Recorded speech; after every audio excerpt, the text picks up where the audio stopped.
প্রিয় ষষ্ঠ শ্রেণীর শিক্ষার্থীরা, শুভেচ্ছা নিও।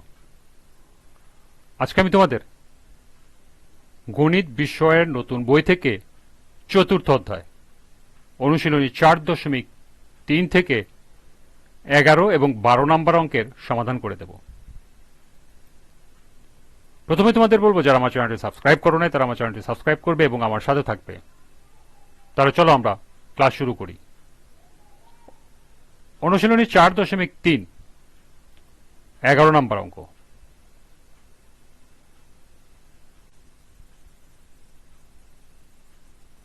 লক্ষ্য করো, এখানে দেওয়া আছে যদি a সমান সমান x square plus y square minus z square, b সমান সমান y square plus z square minus x square এবং সি সমান সমান x square plus z square minus y square হয়, তবে দেখাও যে a square plus b square plus c square সমান সমান x square plus y square plus z square. অর্থাৎ আমাদের এখানে এ স্কোয়ারের মান দেওয়া আছে, বি স্কোয়ারের মান দেওয়া আছে, সি স্কোয়ারের মান দেওয়া আছে। আমাদেরকে প্রমাণ করতে হবে a square plus b square plus c square সমান সমান x square plus y square plus z square. তো চলো এখন আমরা সমাধান দেখে নিই। তাহলে যেহেতু দেওয়া আছে আমাদের এ স্কোয়ার বি স্কোয়ার সি স্কোয়ারের মান, আমরা কি করব, এ স্কোয়ার বি স্কোয়ার এবং সি স্কোয়ার কি যোগ করতে হবে। তাহলে এ স্কোয়ার বি স্কোয়ার সি স্কোয়ারের মানের গুলো আমরা নিচে নিচে লিখবো, লিখে যোগ করব। অর্থাৎ এর সদৃশ্য পদগুলো নিচে নিচে সাজিয়ে লিখতে হবে। সেটাই এখানে লিখেছি। এখানে a square plus b square plus c স্কোয়ারের মানগুলো সদৃশ্য পদগুলো নিচে নিচে সাজিয়ে পাই। এ স্কোয়ার সমান সমান x square plus y square minus z square, b square সমান সমান minus x square plus y square plus z square এবং সি স্কোয়ার সমান সমান x square minus y square plus z square. এখন আমরা কি করব, যোগ করব। যোগ যদি করি তাহলে আমাদের এখানে এ স্কোয়ারের সাথে যোগ হবে বি স্কোয়ার, যোগ হবে সি স্কোয়ার, অর্থাৎ a square plus b square plus c square. এখানে যেহেতু সমান সমান আছে আমরা সমান সমান দিব। লক্ষ্য করো, এখানে minus x square plus x square কাটাকাটি হয়ে যায়, তার মানে শুধু থাকে একটা এক্স স্কোয়ার। সেটাই আমি এখানে লিখেছি এক্স স্কোয়ার। আবার ওয়াই স্কোয়ারের ক্ষেত্রে plus y square minus y square কাটাকাটি হয়ে যায়, অর্থাৎ জিরো হয়ে যায়, তার মানে শুধু থাকতেছে ওয়াই স্কোয়ার। সেটাই আমি এখানে লিখেছি। আবার জেড স্কোয়ারের ক্ষেত্রেও একই কথা, minus z square plus z square কাটাকাটি হয়ে যায়, থাকে শুধু প্লাস জেড স্কোয়ার। সেটাই আমি এখানে লিখেছি। অর্থাৎ x square plus y square plus z square, এটি হলো আমাদের প্রমাণ করতে বলছে। অর্থাৎ আমাদের এটি উত্তর। কিন্তু তোমাদেরকে লিখতে হবে, যেহেতু বলছে এটা উত্তর না, এটা তোমাদেরকে প্রমাণ করতে বলছে, অর্থাৎ দেখাইতে বলছে। তাহলে লিখতে হবে a square plus b square plus c square সমান সমান x square plus y square plus z square দেখানো হলো। আর যদি প্রশ্নে লেখা থাকে প্রমাণ করো যে a square plus b square plus c square সমান সমান x square plus y square plus z square, তখন তোমরা এটা লিখে লিখবে প্রমাণিত।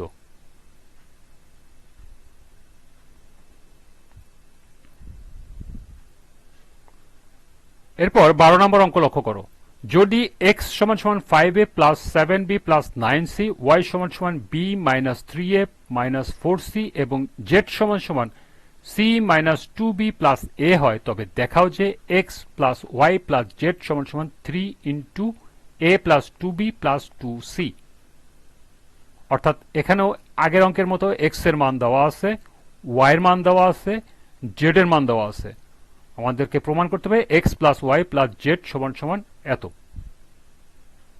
চলো এখন আমরা এর সমাধান দেখে নিই।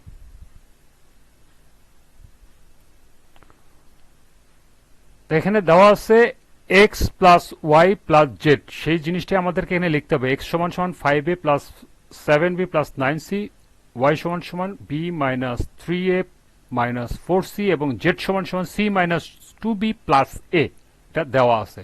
এখন আমরা এটা একটু অন্য নিয়মে করব, তোমাদেরকে সব ধরনের নিয়ম জানা থাকা দরকার। এটা আমরা left hand side right hand side হিসাবে করব, অর্থাৎ বাম পক্ষ ডান পক্ষ। যেহেতু আমাদের অঙ্কে এখানে দুটি পক্ষ দেওয়া আছে, এটাকে বাম দিকের অংশটাকে বলবো আমরা বাম পক্ষ, ডান দিকের অংশটাকে বলবো ডান পক্ষ। যদি আমাদের মাঝখানে সমান সমান থাকে, এটা আমাদের দুই পক্ষ সমান করতে হবে। তাহলে আমরা প্রথমে বাম পক্ষ নিয়ে করব। বাম পক্ষ আছে x plus y plus z. লক্ষ্য করে এখানে আছে x plus y plus z বাম পক্ষ। তাহলে বাম পক্ষে x plus y plus z এর আমরা কি করব, এক্স ওয়াই জেড এর মান বসাবো। যেমন এক্স এর মান বসাবো 5a plus 7b plus 9c plus y এর মান বসাবো b minus 3a minus 4c plus c এর মান বসাবো z এর মান বসাবো c minus 2b plus a। এখানে তোমরা শর্ট নোট দিয়ে দেবে x y z এর মান বসিয়ে। এরপর আমরা এখন ব্র্যাকেট তুলে দেবো। এখানে 5a plus 7b plus 9c, এখানে প্লাস b প্লাস মাইনাসে মাইনাস 3a প্লাস মাইনাসে মাইনাস 4c, আবার এই ব্র্যাকেট তুলে দিলে প্লাস c প্লাস মাইনাসে মাইনাস 2b প্লাস প্লাসে প্লাস a। এখন আমরা লক্ষ্য করো সদৃশ্য পদগুলোকে একটা ব্র্যাকেটে কেন্দ্রীভূত করব, তাহলে আমাদের যোগ করতে সুবিধা হবে। এখানে সদৃশ্য পদ লক্ষ্য করো 5a minus 3a plus a, সেটাই আমি লিখেছি প্রথম ব্র্যাকেটে, প্রথমটাতে 5a minus 3a plus a, এরপরে প্লাস, এরপর আমরা সদৃশ্য পদ b ধরব। এখানে আছে 7b, এখানে আছে প্লাস b, এখানে আছে মাইনাস 2b, সেটি এখানে লিখবো plus 7b plus b minus 2b। এরপরে বাকি থাকে 9c minus 4c plus c, সেটি 9c minus 4c plus c। এখন আমরা প্রতিটা ব্র্যাকেটের সদৃশ্য পদগুলোকে আলাদা আলাদা যোগ করব। যেমন এখানে আছে 5 এর সাথে যদি আমরা a যোগ করি তাহলে হয় 6a, 6 এর থেকে যদি আমরা 3a বিয়োগ দেই তাহলে আসবে 3a প্লাস, এরপর আছে 7b আছে প্লাস আর b আছে প্লাস অর্থাৎ 8b, 8b থেকে যদি মাইনাস 2b করি তাহলে আসবে প্লাস 6b প্লাস, এখানে আছে 9c প্লাস c অর্থাৎ 10c, 10c থেকে যদি আমরা 4c বাদ দেই তাহলে থাকবে আমাদের 6c, তাহলে আমাদের আসতেছে 3a plus 6b plus 6c। And লক্ষ্য করো আমরা তিনটা রাশিতেই কিন্তু 3 কমন নেওয়া যায়, অর্থাৎ 3 দিয়ে ভাগ করতে পারবো। তাহলে আমরা যদি 3 কমন নেই তাহলে এখানে আসবে a, এখানে আসবে প্লাস 2b মানে 3 দুগুণী 6, আবার এখানে আছে 2c মানে 3 দুগুণী 6c, অর্থাৎ আমাদের আসবে 3 into a plus 2b plus 2c। এটি কিন্তু আমাদের দেওয়া আছে অঙ্কের ডান পক্ষ, তাহলে আমরা লিখব এটা সমান সমান ডান পক্ষ। সুতরাং x plus y plus z সমান সমান 3 into a plus 2b plus 2c দেখানো হলো।